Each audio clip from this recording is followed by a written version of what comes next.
Salut l'ami agiliste! Es-tu d'accord avec le fait qu'étudier ce qui nous motive est extrêmement intéressant?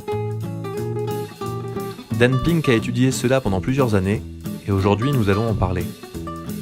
De nombreuses études scientifiques se sont intéressées aux mécaniques de la motivation. Dans cette vidéo, nous allons en évoquer deux qui remettent en question les idées reçues que nous avons à propos de ce qui nous motive. Ces idées reçues qui, par exemple, nous disent que nous pouvons récompenser un comportement pour qu'il se produise plus souvent. Ou encore que si nous punissons un comportement, il se produira moins souvent. Alors voyageons un peu et allons jusqu'aux rues de Cambridge, dans les locaux du MIT. Voici l'expérience qu'ils ont menée. Ils ont pris un groupe d'étudiants et leur ont donné des défis à relever. Par exemple, mémoriser une suite de nombres, résoudre des énigmes, des challenges physiques aussi, comme lancer un ballon dans un panier. Pour améliorer leur performance, ils leur ont donné 3 niveaux de récompense. S'ils effectuaient une performance moyenne, ils obtenaient une petite récompense financière. S'ils se débrouillaient un peu mieux, ils obtenaient une récompense plus élevée. Et enfin, s'ils se débrouillaient très bien, ils obtenaient une grande récompense financière. À tout hasard, est-ce que ce mécanisme de récompense ne vous rappelle pas la manière dont on motive les collaborateurs au sein d'une organisation ? Pour en revenir à l'expérience, voici ce que les scientifiques du MIT ont trouvé. Tant que la tâche à accomplir ne requiert que des compétences basiques, alors les bonus fonctionnent comme prévu. Plus grandes étaient les récompenses, plus élevées étaient les performances. Ça semble logique.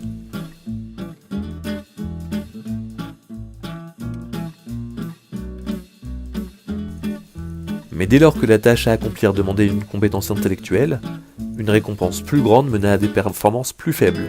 C'est vraiment contre-intuitif, non ? Cette conclusion est même opposée à ce que nous apprenons en management, c'est-à-dire que plus la récompense est élevée, plus la performance le sera. Et même au-delà, cette étude démontre que lorsque nous dépassons les compétences cérébrales élémentaires, cela marche dans l'autre sens.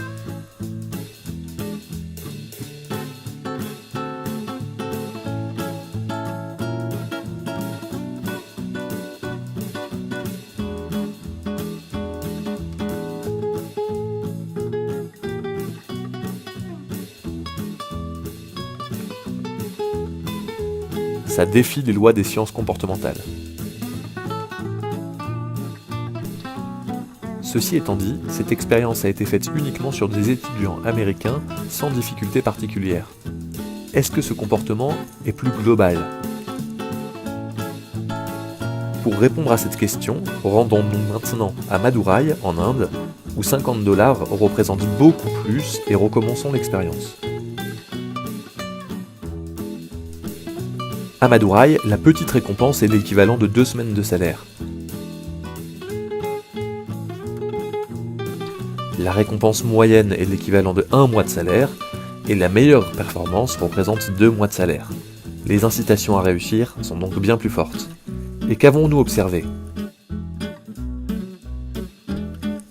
Eh bien, exactement le même résultat. Plus importantes sont les incitations, plus mauvaises sont les performances.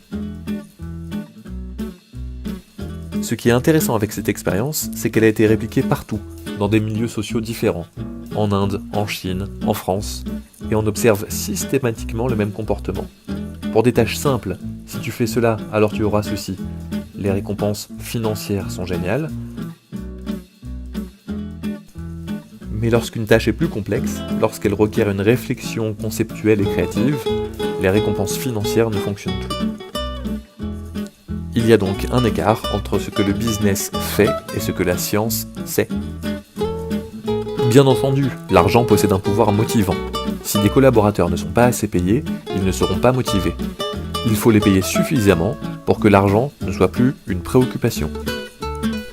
Cependant, une fois ce seuil atteint, l'argent, appelé motivation extrinsèque, ne mène plus ni à une meilleure performance, ni à une plus grande satisfaction. En fait, 3 facteurs nous y mènent. L'autonomie, la maîtrise et le sens. L'autonomie est notre désir de nous diriger nous-mêmes.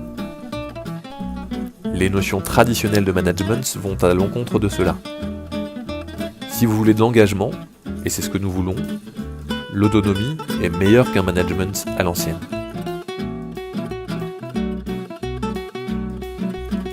Prenons l'exemple d'Atlassian, vous les connaissez, ce sont les éditeurs de Jira entre autres. Et ils font quelque chose de très cool. Une fois par trimestre, un vendredi, ils disent à leurs développeurs: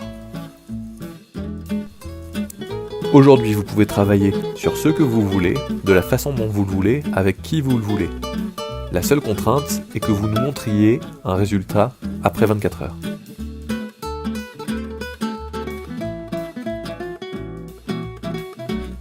Les résultats obtenus après ces journées sont surprenants. Nombre de bugs sont corrigés, nombre de nouvelles idées produits qui autrement n'auraient jamais vu le jour. Et ces gains n'ont pas été obtenus avec une récompense du style « si, alors ». Jeune manager, avant d'avoir connaissance des expériences du MIT, j'aurais dit « Est-ce que vous voulez que vos gars soient créatifs et innovants ? Donnez-leur un bonus d'innovation. Par exemple, « Hey mec, si tu fais un truc cool, je te donne 2500 €. » Un jour d'autonomie produit des choses qui n'auraient jamais émergé sans lui. Après l'autonomie, parlons maintenant de la maîtrise. La maîtrise est le désir profond de devenir meilleur dans un domaine. D'un point de vue purement économique, le désir de maîtrise est complètement irrationnel. Pourquoi faire de la musique pendant le week-end ? Ça ne va pas nous rendre plus riches. Pourquoi souhaite-t-on cela ? Eh bien parce que s'améliorer procure de la satisfaction. Un exemple, un peu dans le passé. Au moment où j'ai reçu l'enseignement de ma professeure d'économie, Madame Schulman, c'était en 1983. Je lui ai demandé si je pouvais lui parler après les cours. Je voulais lui parler d'une idée de business model que j'avais eue. Et voici ce que je lui avais décrit. Je voulais travailler avec un groupe de personnes tout autour du monde qui effectuent un travail qui demande des compétences évoluées, mais qui veulent le faire gratuitement sur leur temps libre.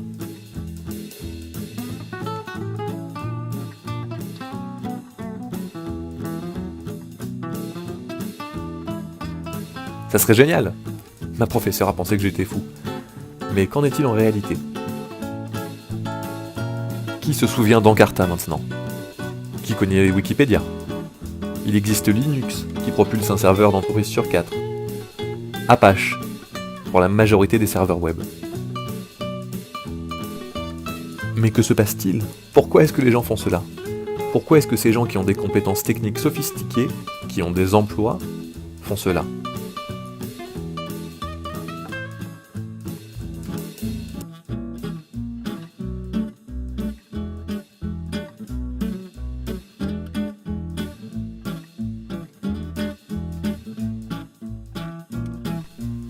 Après l'autonomie et la maîtrise, parlons du sens maintenant.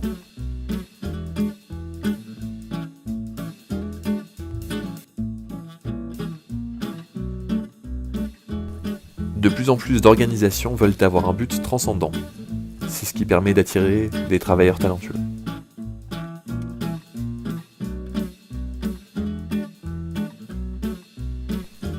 Une motivation uniquement pécuniaire, détachée de la motivation du sens, donne de très mauvais résultats.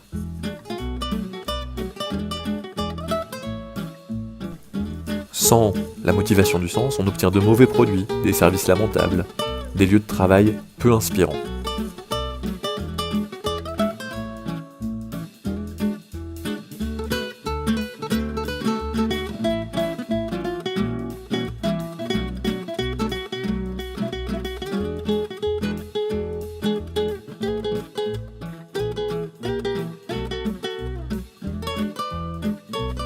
Les entreprises qui marchent sont animées par un but.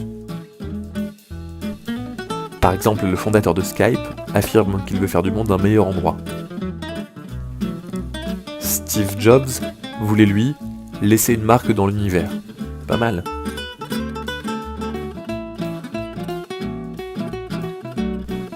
Réellement, nous sommes des êtres de sens et pas seulement de profit.